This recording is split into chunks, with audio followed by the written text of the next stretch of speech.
On a eu l'impression dimanche soir de revivre les grandes soirées électorales d'antan où toutes les formations politiques criaient victoire.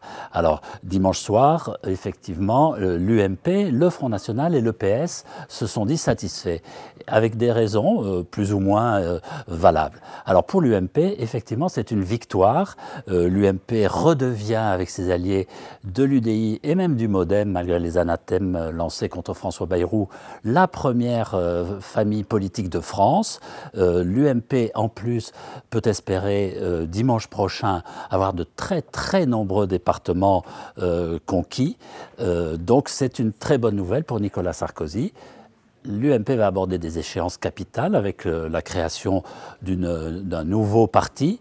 Nicolas Sarkozy est en position de force. C'est lui qui a mené le combat, c'est lui qui remporte les avantages de cette bagarre. Pour le Front National, certes, il y avait une petite déception. Les sondages avaient prévu 30% et le Front National espérait bien confirmer la place de premier parti de France qu'il avait obtenue aux européennes il y a un an. Il n'en est rien. Le Front National est en deuxième position. Donc la déception est réelle, mais elle cache quand même des résultats très élevés avec des scores dans des départements où vraiment le Front National casse la baraque. Je pense à l'Aisne, je pense au Gard, au Vaucluse, où vraisemblablement le parti de Marine Le Pen aura beaucoup d'élus et peut-être même des présidences de conseil départemental. Et là, évidemment, pour les échéances de 2017, ça sera un atout majeur pour Marine Le Pen. Alors, quant au Parti socialiste, évidemment, on lui promettait la Bérésina. La Bérésina n'a pas tout à fait lieu.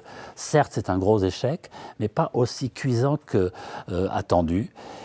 Et dès dimanche soir, Manuel Valls s'est félicité de ce résultat honorable des candidats du Parti socialiste. Et surtout, il a constaté, il a souligné, il a fait valoir que c'est grâce à sa campagne contre le Front National que le Front National n'est plus le premier parti de France.